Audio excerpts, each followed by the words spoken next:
ఇప్పటివరకు మనుషులు తయారు చేసిన కేవలం 5 స్పేస్ క్రాఫ్ట్స్ మాత్రమే సోలార్ సిస్టమ్ని దాటాయి. ఆ 5 స్పేస్ క్రాఫ్ట్స్ని తయారు చేసింది, లాంచ్ చేసింది నాసా. వాటిలో ఒక్కో దాని గురించి ఇప్పుడు తెలుసుకుందాం. ఈ వీడియోలో చాలాసార్లు ఆస్ట్రోనామికల్ యూనిట్, లైట్ ఇయర్ అని వింటాం. ఆస్ట్రోనామికల్ యూనిట్ అంటే భూమికి సూర్యుడికి మధ్య ఉన్న దూరం. ఇది 15 కోట్ల కిలోమీటర్లు. లైట్ ఇయర్ అంటే లైట్ సంవత్సరం పాటు ట్రావెల్ చేసే దూరం. ఇది 9.46 ట్రిలియన్ కిలోమీటర్స్ ఉంటుంది. అంటే 9,46,000 కోట్ల కిలోమీటర్లు. ఇక టాపిక్లోకి వెళ్ళిపోదాం. పయనియర్ 10 ఇది సోలార్ సిస్టమ్ని దాటిన మొదటి స్పేస్ ప్రోబ్. 1960 నుండి సోలార్ సిస్టంలోని చాలా ప్రాంతాలని స్టడీ చేయడానికి స్పేస్ క్రాఫ్ట్స్ని తయారు చేసి పంపాలని నాసా అనుకుంది. దాంతో 1972 మార్చి 2 రోజున పయనియర్ 10 అనే స్పేస్ క్రాఫ్ట్ని నాసా లాంచ్ చేసింది.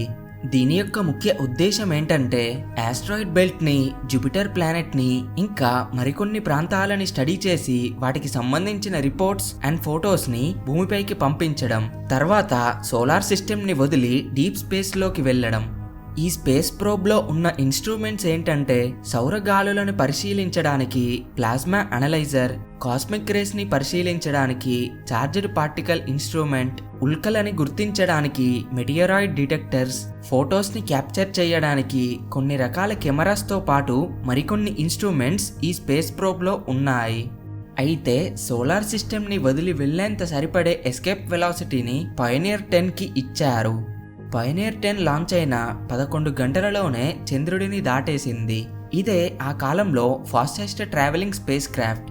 1972 జూలై నెలలో ఇది ఆస్ట్రాయిడ్ బెల్ట్లోకి ఎంటర్ అయ్యింది. 1973 నవంబర్ నెలలో ఇది జూపిటర్ ప్లానెట్ దగ్గరికి చేరుకుంది. ఈ స్పేస్ ప్రోబ్ జూపిటర్ ప్లానెట్కి 132,000 కిలోమీటర్ల దూరం నుండి వెళ్ళింది. ఇది జూపిటర్కి సంబంధించిన చాలా ఫొటోస్ని భూమి మీదకి పంపింది. అయితే పయనియర్ 10 స్పేస్ ప్రోబ్ విద్యుత్ కోసం రేడియో ఐసోటోప్ థర్మో ఎలక్ట్రిక్ జనరేటర్ని ఉపయోగిస్తుంది. Radio isotope thermo electric generator, షార్ట్గా ఆర్టీజీ.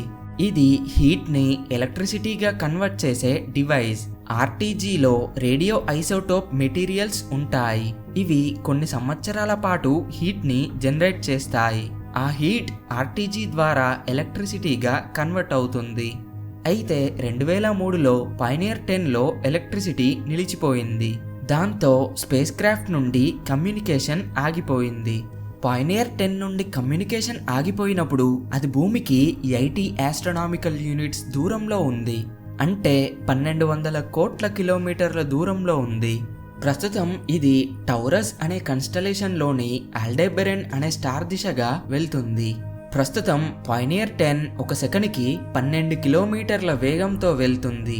2019 నవంబర్ కల్లా ఇది భూమికి 123 ఆస్ట్రోనామికల్ యూనిట్స్ దూరంలో ఉంది. అయితే ఆల్డెబెరెన్ స్టార్ భూమికి 68 లైట్ ఇయర్స్ దూరంలో ఉంది.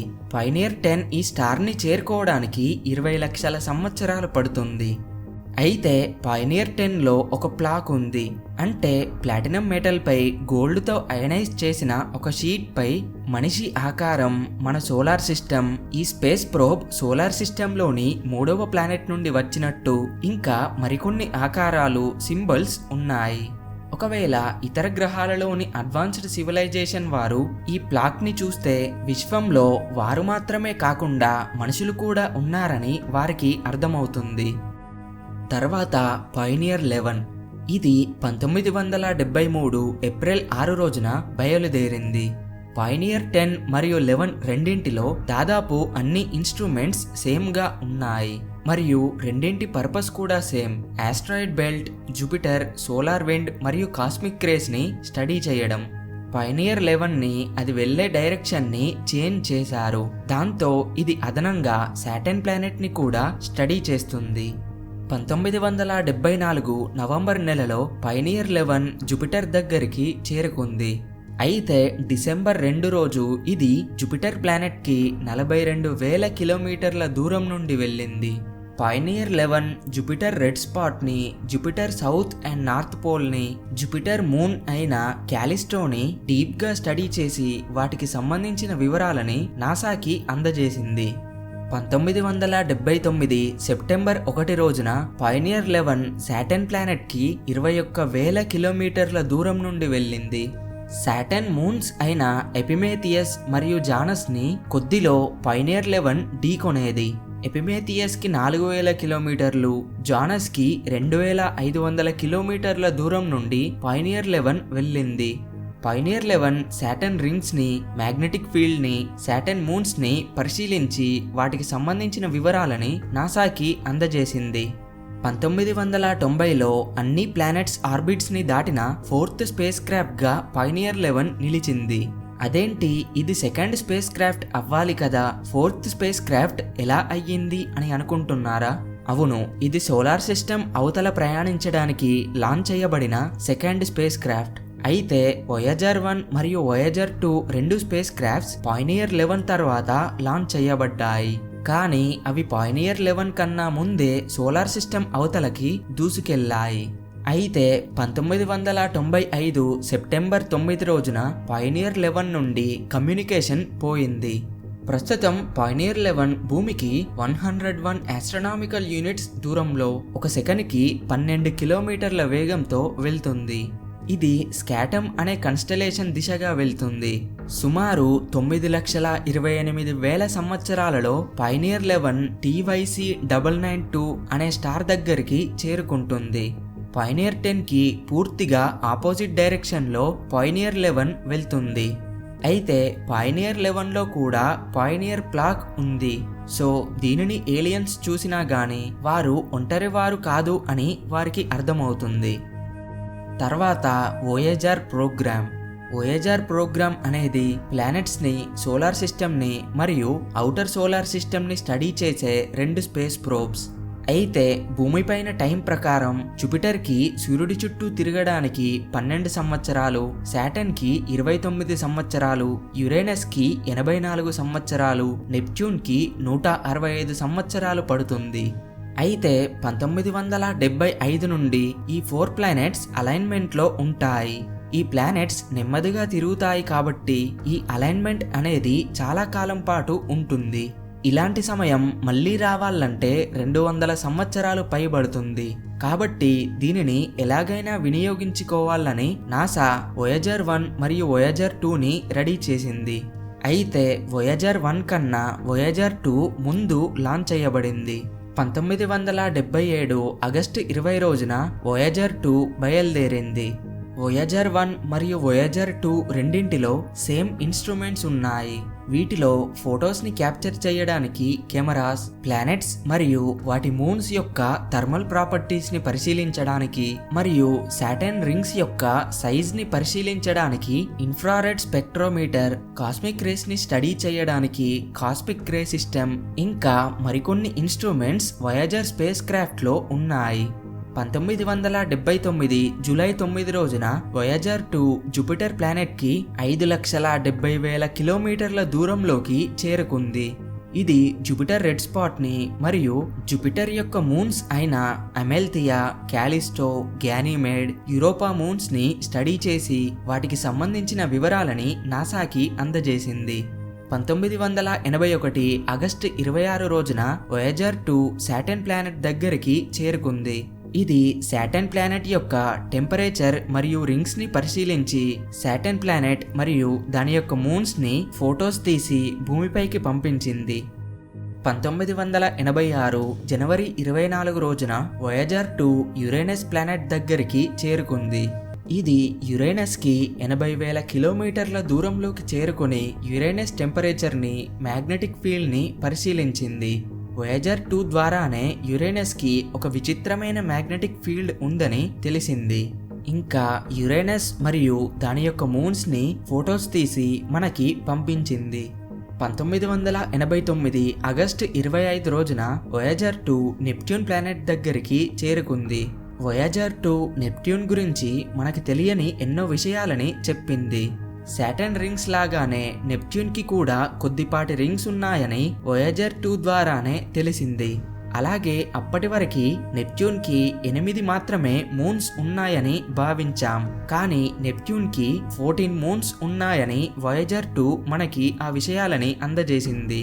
అలాగే నెప్ట్యూన్ పై అతిపెద్ద డార్క్ స్పాట్ ని కూడా గుర్తించింది. నిజానికి నెప్ట్యూన్ ని పరిశీలించిన మొట్టమొదటి space craft Voyager 2. Neptune planet తర్వాత వోయేజర్ 2 హెలియోస్పియర్ ని దాటింది. వోయేజర్ 2 సోలార్ సిస్టమ్నే కాకుండా సోలార్ సిస్టమ్ అవతల కూడా చాలా వాటిని స్టడీ చేసి ఆ విషయాలని మనకి అందించింది. 90377 సెడ్నా అనే డ్వార్ఫ్ ప్లానెట్ సోలార్ సిస్టమ్ అవతల సోలార్ సిస్టమ్ చుట్టూ తిరుగుతుందని, ఇది సూర్యుడికి 80 ఆస్ట్రోనామికల్ యూనిట్స్ దూరంలో ఉందని వోయేజర్ 2 కనుక్కుంది. ఇంకా ఇలాంటి మరెన్నో విషయాలని వోయేజర్ 2 స్టడీ చేసింది. అయితే పాయనియర్ స్పేస్ ప్రోబ్లో పాయనియర్ ప్లాక్ ఉన్నట్టే వోయేజర్ స్పేస్ ప్రోబ్లో గోల్డెన్ రికార్డ్ ఉంది. ఈ గోల్డెన్ రికార్డ్లో మనిషి యొక్క జీవన విధానం, అలవాట్లు, ఆకారం, భూమి, మన DNA ఇలా 115 ఫొటోస్ అందులో ఉన్నాయి. అలాగే పాటలు, జంతువుల శబ్దాలు, పిడుగుల శబ్దాలు, 55 లాంగ్వేజెస్లోని గ్రీటింగ్స్తో పాటు మరికొన్ని న్యాచురల్ సౌండ్స్ అందులో ఉన్నాయి. ఆ గోల్డెన్ రికార్డ్ని ఎలా ప్లే చెయ్యాలి అనే ఇన్స్ట్రక్షన్స్ కూడా అందులో ఉన్నాయి. ఈ గోల్డెన్ రికార్డ్ వోయేజర్ 1 మరియు వోయేజర్ 2 రెండింటిలో ఉంది. అయితే వోయేజర్ 2 ఒక పర్టిక్యులర్ స్టార్ దగ్గరికి వెళ్ళట్లేదు. ప్రస్తుతం ఇది ఒక సెకనుకి 15 కిలోమీటర్ల వేగంతో వెళ్తుంది. 2019 నవంబర్ కల్లా వోయేజర్ 2 భూమికి 120 ఆస్ట్రోనామికల్ యూనిట్స్ దూరంలో ఉంది. అయితే 40,000 సంవత్సరాల తర్వాత ఇది 1.7 లైట్ ఇయర్స్ దూరంలో ఉన్న రోజ్ 248 అనే స్టార్ ని దాటుతుంది. ఒకవేళ దీనిని ఏది డిస్టర్బ్ చేయకపోతే 2,96,000 సంవత్సరాలకి 4.3 లైట్ ఇయర్స్ దూరంలో ఉన్న సిరియస్ స్టార్ ని కూడా దాటుతుంది. ఇంకో ముఖ్యమైన విషయం ఏంటంటే వోయేజర్ 2 ఇప్పటికీ నాసాతో కాంటాక్ట్ లోనే ఉంది. వోయేజర్ 2 కూడా ఎలక్ట్రిసిటీ కోసం radio isotope thermo electric generators ని ఉపయోగిస్తుంది. సుమారు 2025 సంవత్సరం కల్లా వోయేజర్ 2లో పవర్ నిలిచిపోయి దానితో కమ్యూనికేషన్ ఆగిపోతుందని అంచనా. తర్వాత వోయేజర్ 1. వోయేజర్ 2 బయలుదేరిన 15 రోజులకే, అంటే 1977 సెప్టెంబర్ 5 రోజున వోయేజర్ 1 బయలుదేరింది. వోయేజర్ 2 మరియు వోయేజర్ 1 రెండింటిలో సేమ్ ఇన్స్ట్రుమెంట్స్ ఉన్నాయి. అయితే వోయేజర్ 2 ఎలాగో జూపిటర్ తర్వాత అన్ని ప్లానెట్స్ ని స్టడీ చేస్తుంది. కాబట్టి వోయేజర్ 1 డైరెక్షన్ ని మార్చి ఇది కేవలం జూపిటర్, సాటర్న్ మరియు సాటర్న్ మూన్ అయిన టైటాన్ ని మాత్రమే స్టడీ చేసేలా చేశారు. 1979 జనవరి నుండి జూలై వరకు ఇది జూపిటర్ ని పరిశీలించింది. Jupiter magnetic field, radiation belt మరియు జూపిటర్ మూన్స్ ని స్టడీ చేసి ఆ వివరాలని భూమిపైకి పంపింది. జూపిటర్ యొక్క మూన్ అయిన ఐఓ పై యాక్టివ్ వాల్కనోని వోయేజర్ 1 గుర్తించింది. భూమిపై కాకుండా ఇతర చోట గుర్తించిన మొట్టమొదటి వాల్కనో ఇది. 1980 నవంబర్ నెలలో వోయేజర్ 1 సాటర్న్ ప్లానెట్ దగ్గరికి చేరుకుంది. ఇది సాటర్న్ టెంపరేచర్ ని, సాటర్న్ రింగ్స్ ని మరియు సాటర్న్ మూన్ అయిన టైటాన్ ని పరిశీలించింది. ఇంతకీ టైటాన్ ని పరిశీలించడానికి కారణం ఏంటంటే టైటాన్ అట్మాస్ఫియర్ జీవనానికి అనుకూలంగా ఉంటుందని శాస్త్రవేత్తలు భావించారు. మరియు పాయనియర్ 11 1979లో టైటాన్ ఇమేజెస్ ని పంపడంతో టైటాన్ ని పరిశీలించడంపై ఇంకా ఆసక్తి పెరిగింది. వోయేజర్ 1 టైటాన్ అట్మాస్ఫియర్ యొక్క డెన్సిటీ మరియు ప్రెజర్ ని స్టడీ చేసింది. వోయేజర్ 1 యొక్క డైరెక్షన్ మారడంతో అది యురేనస్, నెప్ట్యూన్ దగ్గరికి వెళ్ళలేదు. అయితే 1998లో వోయేజర్ 1 పాయనియర్ 10 కన్నా ఎక్కువ దూరం ప్రయాణించడం మొదలుపెట్టింది. ప్రస్తుతం ఎక్కువ దూరం ప్రయాణించిన స్పేస్ ప్రోబ్ వోయేజర్ 1. ఇది ప్రస్తుతం భూమికి 145 ఆస్ట్రోనామికల్ యూనిట్స్ దూరంలో ఉంది. ఇది ఒక సెకనుకి 17 కిలోమీటర్ల వేగంతో అఫ్యూకస్ కన్స్టలేషన్ వైపుగా వెళ్తుంది.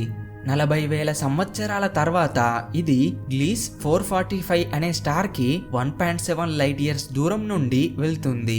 3 లక్షల సంవత్సరాల తర్వాత గ్లీస్ 581 అనే స్టార్ కి 1 లైట్ ఇయర్ కన్నా తక్కువ దూరం నుండి వెళ్తుంది. వోయేజర్ 1లో కూడా గోల్డెన్ రికార్డ్ ఉంది. అయితే ఇప్పటికీ వొయేజర్ 1 కూడా నాసాతో కమ్యూనికేషన్లోనే ఉంది. వొయేజర్ 1 2025 నుండి 2030 సంవత్సరాల మధ్యలో కమ్యూనికేషన్ పోతుందని అంచనా. తర్వాత న్యూ హొరైజన్స్. దీనిని 2006 జనవరి 19 రోజున లాంచ్ చేశారు. న్యూ హొరైజన్స్ యొక్క ముఖ్య ఉద్దేశం ఏంటంటే ప్లూటోని మరియు ప్లూటో చుట్టూ తిరిగే కేరోన్ అనే మూన్ని పరిశీలించడం. వీటి రెండింటిపై ఉండే అట్మాస్ఫియర్, సర్ఫేస్ టెంపరేచర్ ఇంకా మరికొన్ని వాటిని పరిశీలించడం. ఇది 2006లో లాంచ్ అయ్యింది కాబట్టి దీనిలో చాలా అడ్వాన్స్డ్ ఇన్స్ట్రుమెంట్స్ ఉన్నాయి. న్యూ హొరైజన్స్ ప్లూటో దగ్గరికి వెళ్లే మార్గంలో జూపిటర్ ప్లానెట్ కి 2007 ఫిబ్రవరి 28 రోజున 23 లక్షల కిలోమీటర్ల దూరం నుండి వెళ్ళింది. అప్పుడు జూపిటర్ ప్లానెట్ యొక్క క్లౌడ్స్ ని మరియు ప్లానెట్ యొక్క మూన్స్ ని పరిశీలించింది. అలాగే 2008లో సాటర్న్ ప్లానెట్ ని, 2011లో యురేనస్ ప్లానెట్ ని దాటింది. అయితే 2015 జనవరి నెలలో న్యూ హొరైజన్స్ ప్లూటో దగ్గరికి చేరుకుంది. ప్లూటో డ్వార్ఫ్ ప్లానెట్ అయినప్పటికీ దాని చుట్టూ 5 మూన్స్ తిరుగుతాయి. అయితే అప్పటి వరకు ప్లూటోకి కేవలం 3 మూన్స్ ఉన్నాయని మాత్రమే అనుకున్నాం. కానీ న్యూ హొరైజన్స్ మరో 2 కొత్త మూన్స్ ని కనిపెట్టింది. అయితే న్యూ హొరైజన్స్ దానికున్న లక్ష్యం ప్రకారం ప్లూటోని మరియు కేరోన్ని స్టడీ చేసి ఆ వివరాలని భూమిపైకి పంపింది. అలాగే 2016 నుండి క్యూపర్ బెల్ట్లోని ఇతర ఆబ్జెక్ట్స్ ని కూడా స్టడీ చేయడం మొదలుపెట్టింది. సుమారు న్యూ హొరైజన్స్ స్పేస్ ప్రోబ్ 2040 వరకు నాసాతో కమ్యూనికేషన్లో ఉంటుందని అంచనా. అయితే వొయేజర్ 2 ఏ మార్గంలో వెళ్తుందో అదే మార్గంలో న్యూ హొరైజన్స్ వెళ్తుంది. ప్రస్తుతం ఇది భూమికి 43 ఆస్ట్రనామికల్ యూనిట్స్ దూరంలో క్యూపర్ బెల్ట్లో ఉంది. ఇది ఒక సెకనుకి 14 కిలోమీటర్ల వేగంతో ప్రయాణిస్తుంది. అయితే ప్రస్తుతం ఎక్కువ దూరం ప్రయాణించిన స్పేస్ ప్రోబ్స్లలో Voyager 1 145 astronomical units, Pioneer 10 123 astronomical units, Voyager 2 120 astronomical units, Pioneer 11 101 astronomical units, New Horizons 43 astronomical units దూరంలో ఉన్నాయి. ఇవే సోలార్ సిస్టమ్ని దాటిన 5 స్పేస్ క్రాఫ్ట్స్. ఓకే ఫ్రెండ్స్, ఈ వీడియో మీకు నచ్చితే లైక్ చేసి షేర్ చేయండి. ఇలాంటి మరెన్నో స్పేస్ వీడియోస్ కోసం ఛానల్కి సబ్స్క్రైబ్ అవ్వండి. Thanks for watching. జై హింద్.